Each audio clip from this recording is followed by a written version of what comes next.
ఎల్లుండి ఉదయం 10 గంటలకు మాకు ఒక హిస్టారికల్ ఒప్పందం, గూగుల్ ఒప్పందం ఉంది. ఇది ఒక చరిత్ర. నా రాజకీయ జీవితంలో ఎన్నో ఇన్వెస్ట్మెంట్ తెచ్చాను. బ్రిక్ బై బ్రిక్ బిల్డప్ చేశా. హైదరాబాద్ నగరాన్ని ఒక ఇటుక పేర్చుకుంటూ వచ్చి ఈ రోజు ఒక మహానగరంగా తయారు చేశా. మోస్ట్ లివబుల్ సిటీగా తయారు చేశా. హైయెస్ట్ పర్ క్యాపిటల్ ఇన్కమ్ వస్తుంది. రెండోది best city in the country. అదే సమయంలో ఈ రాష్ట్రం మొత్తం విధ్వంసానికి గురైంది. బ్రాండ్ ఏపీ టోటల్ గా డ్యామేజ్ అయిపోయింది.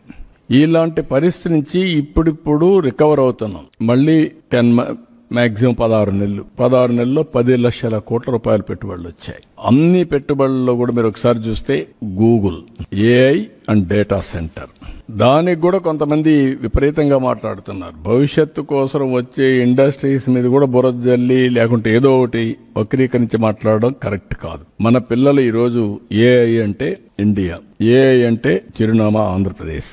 ఇక్కడుండే వాళ్ళందరూ కూడా నెక్స్ట్ లెవెల్ కు పోవడానికి సిద్ధంగా ఉన్నారు.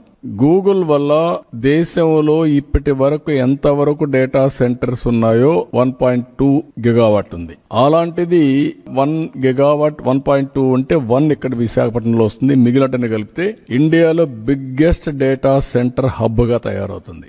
దీంతో ఆర్టిఫిషియల్ ఇంటెలిజెన్స్ రాయడానికి, ఉపయోగించుకోవడానికి కంపెనీలు వస్తాయి. ఇక్కడ ఒక ఎకో సిస్టమ్ క్రియేట్ అవుతుంది. ఒక పక్కన డేటా సెంటర్స్, ఇంకొక పక్క artificial intelligence, high and jobs. ఇవన్నీ వచ్చినప్పుడు కరికులం కూడా మారుస్తాం. భవిష్యత్తుకు ఎలాంటి ఎడ్యుకేషన్ కావాలనో ఆ ఎడ్యుకేషన్ ఇస్తాం. నాలెడ్జ్ గానీ, application of knowledge through AI గానీ, రెండు కూడా. It is a big game changer.